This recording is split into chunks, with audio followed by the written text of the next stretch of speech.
Let me ask you something. You work hard. You get paid. And somehow, 2 weeks later, you're checking your account balance before buying groceries. You're not broke. You're not irresponsible. But you also don't feel rich. You feel like you're running in place. And the worst part? You have no idea what you're doing wrong. Here's the truth.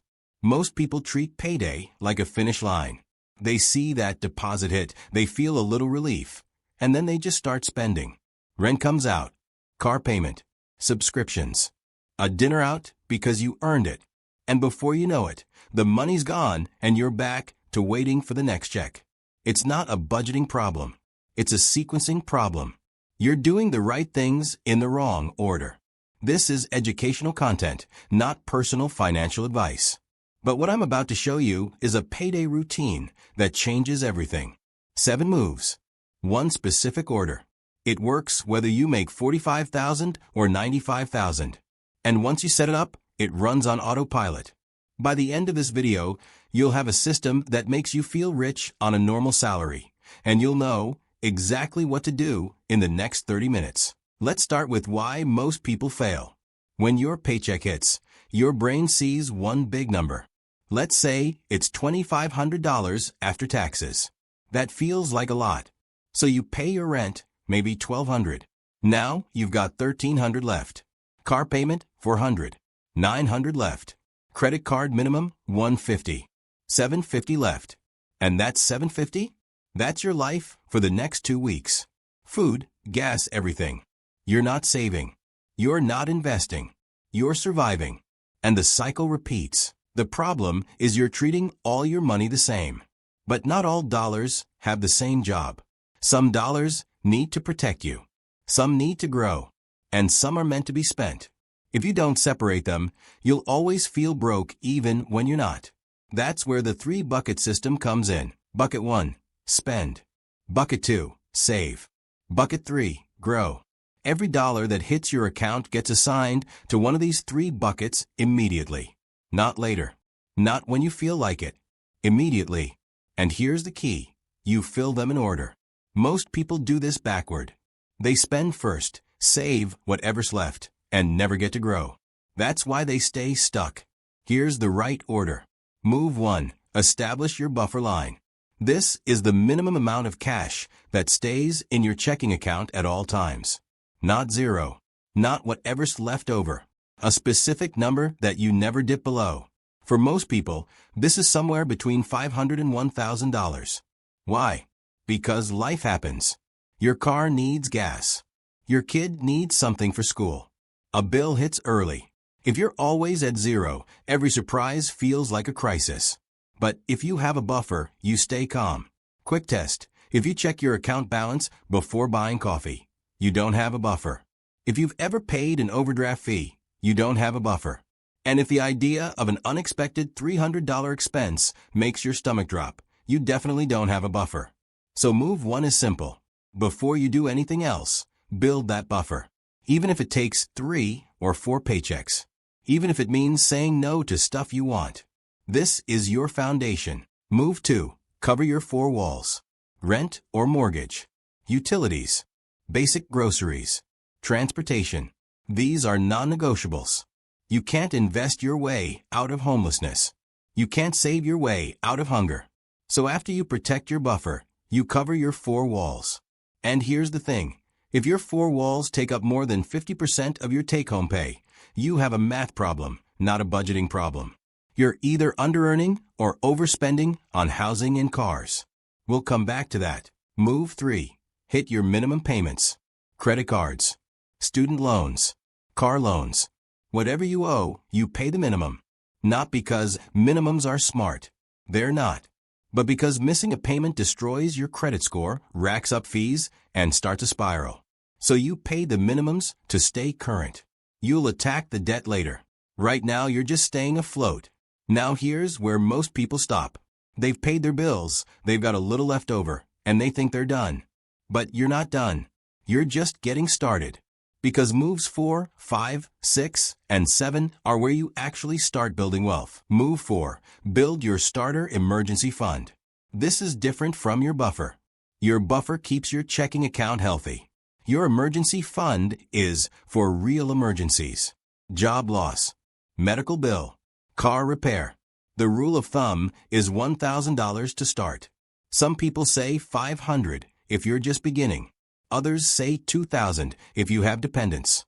The point is, you need a separate savings account with enough cash to handle life without going into debt. Here's why this comes before investing. Let's say you start putting money into a retirement account, and then your car breaks down. You don't have cash, so you put it on a credit card at 18% interest. Congratulations, you just paid 18% to earn maybe 8% in the market. That's not smart. That's expensive. So you build your starter emergency fund first.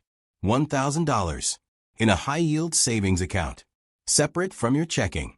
Untouchable unless it's a real emergency. Move 5. Grab the employer match. If your job offers a 401k match, this is free money. Let's say they match 50 cents on the dollar up to 6% of your salary. If you make $50,000, that's $3,000 a year. If you don't contribute, you're leaving $3,000 on the table. That's a 50% return instant. You can't beat that anywhere. So once your starter emergency fund is in place, you contribute just enough to get the full match. Not more. Not yet. Just the match. Move 6. Kill high-interest debt. Anything above 7 or 8%. Credit cards, personal loans, payday loans if you're stuck in that trap. This is where you go aggressive. You take every extra dollar after the match and you attack the highest rate debt first. Why? Because paying off an 18% credit card is the same as earning 18% risk-free. You can't get that in the stock market. You can't get that in real estate. You get it by killing debt. Here's the math. Let's say you have a $3,000 credit card balance at 18%. If you only pay the minimum, maybe $60 a month, it'll take you years to pay off and cost you thousands in interest. But if you throw an extra $200 a month at it, you're done in less than a year and you save a ton. That $200 a month might feel like a sacrifice now, but it buys you freedom later. Move 7. Max your Roth IRA. Then go back to your 401k. Once your high-interest debt is gone, you're in the grow phase. You've got your buffer, your emergency fund. No bad debt.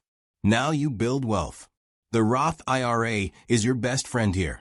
You can contribute up to $7,000 a year if you're under 50. The money grows tax-free, and you can pull it out tax-free in retirement. You fund this first, up to the limit. Then you go back to your 401k and increase your contribution beyond the match. Why this order? Because the Roth gives you flexibility. You can withdraw your contributions anytime without penalty. The 401k locks your money up until you're 59 and a half. So you max the Roth, then boost the 401k. If you can get your total retirement savings to 15 or 20% of your income, you're on track to retire comfortably. And if you start in your 20s or 30s, you're way ahead. Now, let's talk about the money ladder. This is how you track progress. Every financial milestone you hit moves you up one rung. Rung 1, $500 buffer. Rung 2, $1,000 emergency fund. Rung 3, no high-interest debt. Rung 4, 3 months of expenses saved. Rung 5, 6 months of expenses saved. Rung 6, maxing your Roth. Rung 7, 15% total retirement savings. Rung 8, taxable brokerage account. Most people never see the ladder. They just feel behind. But when you name the rungs, you can see your progress. And here's the thing, you don't skip rungs. You don't jump from rung 1 to rung 6. You climb one at a time. It might take 6 months to get from rung 1 to rung 2. That's fine. You're still moving up. Let's run a real example. You make $60,000 a year. After taxes, that's about $4,500 a month. Here's how the 7 moves look. Move 1. You keep a $700 buffer in checking. Move 2. Rent is $1,400, utilities $150, groceries $400, car insurance $100. That's about $2,000 for your 4 walls. Move 3. Credit card minimum is $100, car payment $300. That's $400 in minimums. You're at $3,200 total so far. You've got $1,300 left. Move 4. You put $300 a month into your starter emergency fund. In 4 months, you've got $1,200 saved. Done. Move 5. Your employer matches up to 6%. That's $300 a month from your paycheck. You're now at $3,800 spent or saved. You've got $700 left. Move 6. You throw $500 at your credit card to kill it fast. Move 7. Once the card is gone in 6 months, that $500 goes into your Roth IRA. You're now saving $800 a month between the 401k and the Roth. That's over 20% of your gross income. You're crushing it, and you still have $200 a month for life. Haircuts, coffee, a night out. You're not miserable. You're not deprived. You just have a system, and the system runs on autopilot because you set it up once and let it go. Here's the part nobody talks about. The order matters more than the amounts. You could save $1,000 a month, but if you're doing it in the wrong order, you're still fragile. You could be maxing your 401k while carrying credit card debt, and you're losing money. You could have $10,000 in savings but no buffer, and you're still stressed every week. The order is the strategy. So here's your Do This Today block. It'll take 30 minutes. Step 1. Open a high-yield savings account if you don't have one. Most big banks pay almost nothing. Online banks pay 4 to 5% right now. That's free money on your emergency fund. Step 2. Log into your payroll system and check your 401k contribution. If you're not getting the full match, fix it today. Step 3. Write down your 4 walls. Rent, utilities, groceries, transportation. Add them up. If it's over 50% of your take-home, you need a plan to fix that. Step 4. List your debts by interest rate. Highest first. That's your hit list. Now here's your 7-day challenge. Day 1. Set your buffer number and commit to never going below it. Day 2. Automate your starter emergency fund, even if it's $50 a paycheck. Day 3. Confirm your 401k match is maxed. Day 4. Make one extra payment on your highest rate debt. Day 5. Research Roth IRA providers. Fidelity, Vanguard, and Schwab are all solid. Day 6. Calculate your 4 walls as a percentage of income. Day 7. Write down what rung of the money ladder you're on today. Here's what happens when you do this. Week 1, you feel organized. Week 4, you feel in control. Month 6, you feel ahead. Year 2, you feel rich. Not because your salary doubled, because your system works. You're not guessing. You're not hoping. You're not waiting for a raise to save you. You have a plan, and the plan is working. Let's talk about the psychology for a second.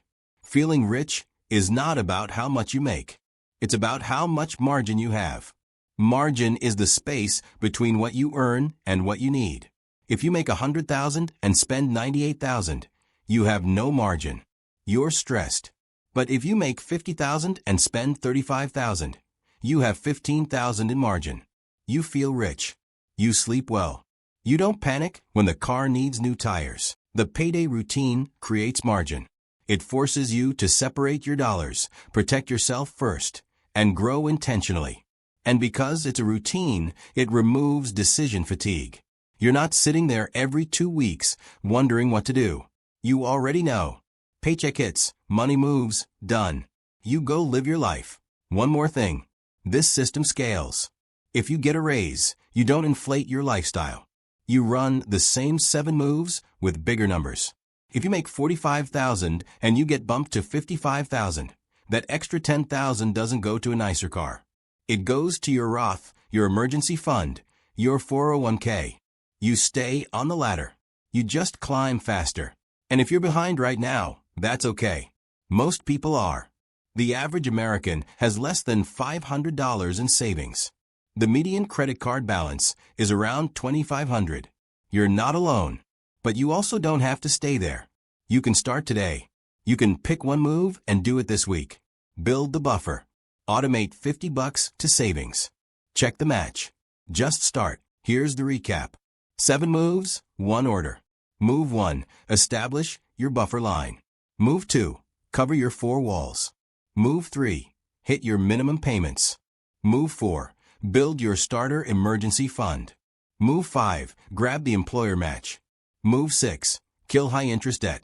Move 7. Max your Roth. Then boost your 401k. That's it. No tricks. No hacks. Just a system that works. You don't need to make six figures. You don't need to live like a monk. You just need to handle your paycheck in the right order. And if you do that consistently for 6 months, a year, 2 years, you'll look back and realize you're not the same person financially. You'll have margin. You'll have options. You'll feel rich on a normal salary. And that's the whole point.